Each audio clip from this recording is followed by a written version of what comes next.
All right, folks, we are starting the news here at 5 with some weather coverage covering what's going on with this brutally cold storm system. A lot has been happening throughout the entire day today. So let's go ahead and check out first some of these storm reports we have been dealing with. Now, of course, last night it was the heavy rainfall that we were talking about, flooding ongoing. But now today, the wind reports are starting to pile up out there. And as a matter of fact, trees, power lines coming down across the board and up in Frederick County, unfortunately, we did have a fatal tree incident as a tree branch came down on an occupied car. This is something we are continuing to cover throughout the evening time here. And yes, you need to stay aware, folks, out there with these trees and power lines potentially coming down. That is going to be a threat as we move throughout the rest of the day today, because that wind is still howling. Look at this. Our camera over Washington, D.C. continues to move as we continue to go through the evening time, because until these winds lighten up, there is not going to be a break. We saw sustained winds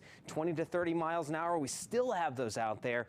And we did have a wind gust as high as 76 miles an hour earlier today in Kaiser. Recorded gusts over the last half hour or so still within that 30 to 40 mile per hour range with locally higher gusts out there. So that's why that threat for downed trees and power lines continues to be ever present. And then, of course, on top of that here, we have a wind chill that is brutal as we move forward here. It is feeling like it is 10 to 20 degrees below zero back across the I-81 corridor into the mountains, Hagerstown, Martinsburg, Cumberland, all feeling that. It's feeling like it's below zero in Loudoun and Frederick counties, and we're starting to now have those single-digit wind chills move into the D.C. metro and much of northern Virginia. And this is a problem if we see folks losing power due to those power lines coming down, trees impacting those power lines. And we do have quite a bit of power outages going on in Frederick, Loudoun, Montgomery, Fairfax, and now PG counties,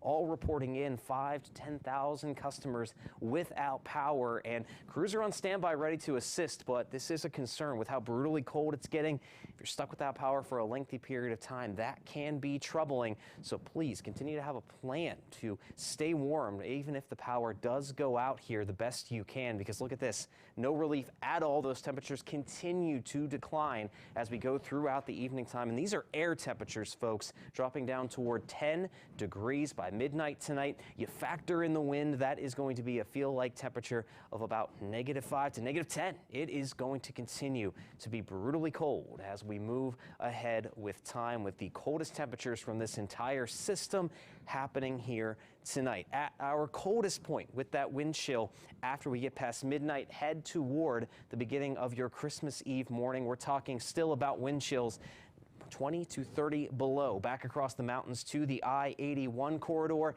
into the D.C. metro here. We're talking 10 below, possibly a little bit better than that at about 5 below. But nonetheless, this is the type of cold that can cause frostbite in a matter of minutes. And you just want to have those layers, the hats, the gloves. I can't say it enough.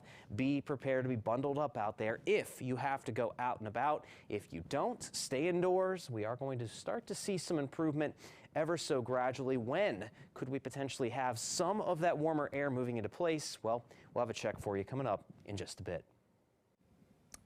Damian Matson, thanks so much. Moving forward on our weather alert tonight, happening now on DC News Now at 5. Another DMV first warn day. Winds bringing trees down across the DMV.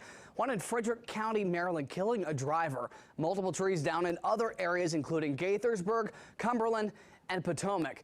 Thank you for joining us for DC News Now at 5. I'm Ben Dennis, filling in for Mark Hall. We are starting with team coverage. Dave Laval is at DCA Reagan Airport covering all things holiday travel with major delays and cancellations because of the winter storm and the winds in the DMV. But we want to go to Skylar Salas, who's in Frederick County in Maryland, at the tragic scene of a massive tree that suddenly fell and killed someone as they were trying to leave their home. Today has really shown everyone just how dangerous high winds can be. And an example of that happened just up this mountain right behind me, right off of Foxville and Tower Road in Frederick County, Maryland. Now, authorities did tell me that one person was killed after a tree fell on their car. Maryland State Police say that around noon, the driver of the vehicle was traveling west on Tower Road when a tree started to fall. The driver then swerved to try to avoid the falling tree, but unfortunately was hit. The driver was pronounced dead at the scene. At this time, authorities say once the family is notified, the identity of the driver will be released. Reporting in Frederick County, Maryland, Skylar Salas with DC News Now. And staying in Maryland, a woman is recovering after a massive tree crashed onto her family's home in Prince George's County. This is on Park Hall Drive in Laurel. You can see the tree destroyed the roof and the chimney, debris and branches everywhere. Although it does seem like it might have missed the cars parked in the carport there. And now fire crews say that a woman was taken to the hospital with serious injuries, but thankfully she is expected to be okay. DC News Now was at that home earlier today. We will have many more details tonight in our 9 and 10 o'clock hour. And the weather is making it difficult for many travelers flying in and out of the area. DC News Now's Dave Laval joins us from Reagan National Airport. Dave, I can imagine flyers, they're stressed on top of just trying to get to their destination in time, but people have to be a little bit nervous about the turbulence in the air too. Well, that was the case earlier this morning, Ben, when you had some flights that had to deal with really strong winds as they landed here at the airport.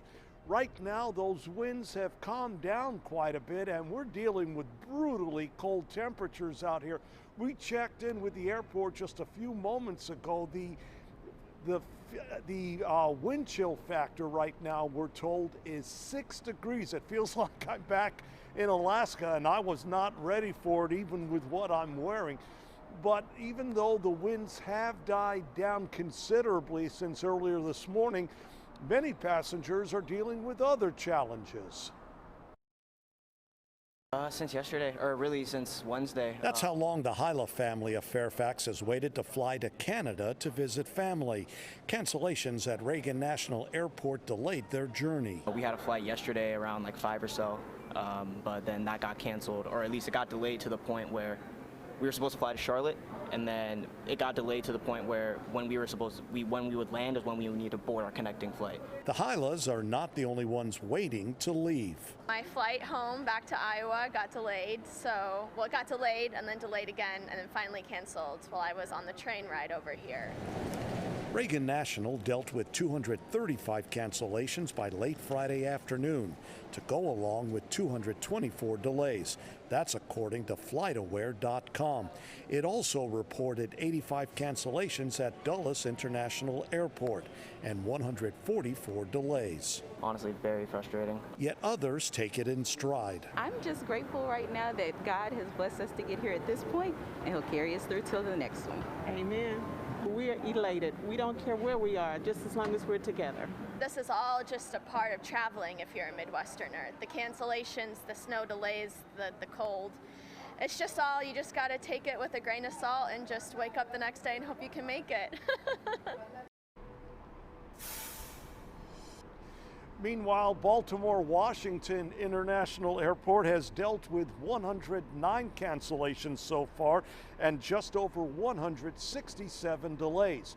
Just a reminder, check with your airline to find out the status of your flight before you head to the airport. We're live at Reagan National. Dave Laval, DC News Now. Dave, thanks so much. Stay warm out there, my friend. Now, Reagan isn't the only local airport feeling the pain of this Arctic front. Just today, at least 137 flights have been delayed at Dulles International, and at least 85 more flights have been canceled entirely. We will continue our weather coverage throughout all of our newscasts tonight with live local reports, team coverage on what's happening near you. And in Northeast D.C. today, a driver miraculously survives after the car flips upside down. You see right here on your screen. Happening this afternoon off Benning Road near the Anacostia River. D.C.'s fire department says the driver escaped with minor injuries. No word on what caused this crash. And new details tonight as we are now hearing from the brave fire crew that rescued a man from a burning truck in Anne Arundel County on Monday. It happened on Route 50 and I-97. So listen to this. A Prince George's County fire crew saw the truck on fire while en route to Anne Arundel Medical Center with a patient. After being waved down by an Anne Arundel County police officer, the fire team stopped to help pull the man from that truck. Now, the crew described today what the scene was like. Take a listen. Steering wheel from his truck was sitting on top of his legs. It was kind of holding him in there. He was unconscious. It was a little bit hot. There was some fire inside the passenger compartment when we were pulling him out, but it was kind of just pull him out and try to get him out before the rest of the truck got engulfed. We had time, not much time, but we had time to try getting him out, so we took that into account. We're told the person who was originally transported by the team is expected to be okay. The driver in the truck is expected to survive after being sent to the hospital. Right now, no update on his condition. And new tonight, a woman was struck and killed along University Boulevard and 23rd Avenue in Hyattsville, Maryland. When officers arrived, the woman was found in the roadway. She was taken to a hospital where she was pronounced dead. The cause of the collision is currently under investigation. The driver of that vehicle remained on scene. And today, Congress officially avoided a federal government shutdown by midnight. Following a vote in the Senate today, the House of Representatives passed a $1.7 trillion spending plan. Our DC's Raquel Martin has more on today's vote. Speaker Nancy Pelosi said she wanted this vote done quickly, not only to avert a government shutdown, but to ensure lawmakers make it home safely in the midst of winter storms hitting all over the country. In the end, lawmakers were able to pass the package by early this afternoon. Friday, House lawmakers passed a $1.7 trillion government funding bill. The motion is adopted. Before the vote, Speaker Nancy Pelosi said the package puts people over politics. This is truly a package for the people. The 4,000-page bill includes $858 billion in defense spending, raises the salaries of service members, and sends $45 billion to Ukraine. The package also includes billions for needs here at home, like $40 billion in disaster recovery funds. Shortly after the bill passed, President Biden praised new investments in cancer research, public safety, and health care coverage for veterans exposed to toxic burn pits. We have a big bill here because we have big needs for our country. But only 9 House Republicans agreed. This is a monstrosity. House Republican leader Kevin McCarthy, who's jockeying for the speaker seat next year, called the bill shameful. The appropriations process has failed the American public, and there's no greater example. Once signed by the president, the government will remain funded through September of next year. Attendance for today's vote was sparse thanks to pandemic-era rules allowing lawmakers to have lawmaker colleagues vote on their behalf. Right now in Washington, Raquel Martin, back to you.